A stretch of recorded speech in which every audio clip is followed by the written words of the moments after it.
Afternoon, everyone. So I'm the last speaker, so I think everybody's raring to get out of this room. So I will be very quick. Okay, the first correction is that the title of my paper is From Landscapes to the Home, Wood in the Culture of the Ifugao People of the Cordillera, Philippines. It's correct in the handout that was given to you this afternoon. Okay, so Ifugao, please look there in the map. It is a landlocked province of the Philippines in the Cordillera Central. So that area is actually this area here, Ifugao.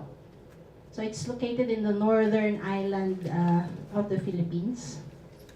Okay, and if you will look at this landscape, it is one of those that have been considered as a globally important agricultural heritage system by the FAO and a World Heritage Site by the United Nations. So there are 11 municipalities, but only 4 municipalities are considered as part of this UNESCO World Heritage Site. So it's located in Kiangan, Hongduan, Banawe, and Mayuyao. So what I'm wearing right now is actually the traditional dress of one of the towns. So this one is in Mayuyao. So this is in Nakagatan in Kiangan. So look at the rice terraces in Hongduan. So please look at the forest and also that river there that cuts through the valley and also the rice terraces. This is in Banawe, Bangaan. So there you see the hamlet of households and then the surrounding rice terraces and the forest behind it. Batad, and Mayuyao. So recent studies using carbon dating place the origins of the rice terraces from 1486 to 1788. So forests and forest products derived from it form an intimate relationship with the way of life of the Ifugao people. So Company in 1980 actually differentiated the forest into 2 types. One we call as the communal forest or the inalahan, which is the one at the top regions. Okay, and these are the sources of firewood, forest products like rattan and wild game for the people living within the rice terraces. And then we have the woodlots. So here you see the woodlots at the top section here. Okay, so they're called the muyong.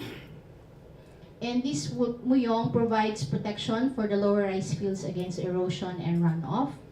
And aside from that, there are also sources of timber, fruit trees, and bamboo. So here is the muyong. This is the private woodlot, and here is the communal forest. And then the rivers and springs also that supply the water to the rice fields. So you see the houses there, or the house terraces.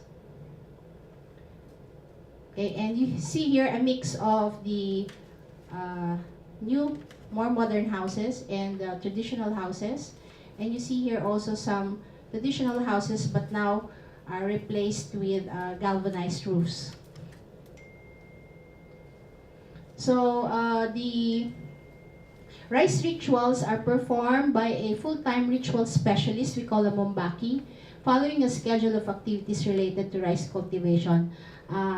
There are about 17 rituals related to the cultivation of rice. So from the time that it's prepared, the land is prepared, until the time of harvest. So there are so many rituals associated with that. Now, why are we interested in the rice rituals? Because when the rice is harvested, okay, so the rice is stored in this traditional house, or what we call a rice granary. What do you see there inside the rice granary? You see a rice god. So there are a pair of rice gods, male and female, that guard the rice inside the rice granary. So this is a close-up of, so that's the male and female, we call the bulul. Okay, this is another wood that used to remove the rice grains from the stalk, and also the mortar and pestle. So here you see the use of the mortar, and the next one, Okay, so here is the mortar and the pestle, and then a pick-shaped stool, which is found at the bottom of the traditional house. Now here are the rice gods. So we have different types of rice gods. One is what we call the standing type. So you see here that the rice ritual would involve the male and female form of the rice god. Okay, and then we also have the sitting type. Okay, again to increase the rice harvest. So again, it's used by the priest. And then we also have a standing or a dancing one. Okay, and this is used by the highest class in the Ifugao social structure. We call the Kadangyan class. And this dancing bulul is also positioned at the head of this female. Okay. Some of the wood is also used to make vessels that is used for rice wine in the rituals. Okay, and here is the ritual specialist, the Mombaki. Okay, and notice the boxes. The ritual boxes are also made of wood, and they have shapes of animals at both ends. Okay, so again, these are used for rituals. This particular ritual box has the shape of a female form, anthropomorphic figure. Okay, and inside you see some of the materials that are used when you have a ritual. So these are some of the stuff that are found inside the ritual boxes. So this would be some kind of a setup made by the ritual specialist. Okay. Now we go to the next one. We call it the hagabi. So what is a hagabi? So a hagabi is a big piece of wood that is used to increase the rank of the wealthy. Okay, so if you want to be considered wealthy, you need to have a hagabi. So what does a hagabi look like? So a hagabi is a 14-foot bench like this, okay, made of a single piece of wood. Usually it's nara or a local hardwood species found in the Philippines. So the hagabi is an emblem of the aristocracy. Okay, and I looked up last night. It is now selling like for $28,000 online. So if you want to buy one, so it costs about $28,000 to have one hagabi. Now for the house construction of the traditional houses, of course, it's all made of wood. Okay, no nails are attached to put the houses together. But this is another research topic that I would like to present maybe in the future. So I will not dwell too much on this one. These are some of the details of how the house is made. What I'm just going to show you with are some examples of the houses and the different shapes of the houses.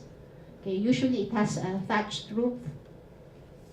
Okay, so here we see the traditional one with the grass on the right and the one that is replaced by a galvanized roof. Okay, again the bulul. Okay, this particular bulul is used to support the roofs of the houses and can only be found in the houses of the wealthy in Ifugao. Okay. Then there's also what we call as a sorcery set. Okay, but this is not much talked about. Okay, so I will not talk too much about this as well. But anyway, what is so interesting about this is that these pieces that are used for sorcery are also all made of wood. Okay, so they have different shapes. So this one is dog shape. Sometimes it has a shape of a human. Okay, so the other different shapes in the sorcery set. Now this shield is also made of wood. Okay, it is narrow and rectangular, and it is also used for the funeral processions of those who suffered a violent death. Now you will see here some material, what they call these machines used for textile weaving. This is the upright loom. Okay, to make this one. So these are handmade, not using this one, but rather this other one we call the backstrap loom. Okay, so again, pieces of wood are used to attach together to be able to weave this particular textile. Again, made of wood. So here we see a wood carver, Raimundo. He's one of the wood carvers who's featured wood carving there on the side of the hotel. Okay, and here are some of his products that he has carved in the past. Okay, so the wood carving is celebrated. There is a community-driven festival. We call it the Paot. So this is the Paot festival wherein the wood carvers would compete. Okay, and some of the objects that are carved in the area of Ifugao. So there would be some objects used for rituals, and then there are also utilitarian objects like this coin container and these wooden bowls. So some of these bowls are used for serving food and drink. Okay, also used for spices or to drink rice wine. Now this particular box will have a shape in a form of a pig. Okay, and it's only found in the priests' homes and will only hold certain types of meats and vegetables. Okay, you will notice that majority of the figures of the animals used in the shape of in the bowls would be in the form of the pig, because it is very important in the life of the Ifugao. It's usually used for ceremonial rituals. So they kill pigs and also chickens. And then there are also spoons, ladles, and dippers. Okay. You will see some of the anthropomorphic shapes of as handles for the ladles. Okay. And then chairs or stools, okay, carved also from wood. Okay, made into different shapes, usually animal shapes. Okay. And so as you see here, the forests, okay, are intricately linked with the rice field and also with the communities like the Ifugao people. And you will see here how these forests provide all of the resources for the use of the Ifugao. That is all. Thank you very much.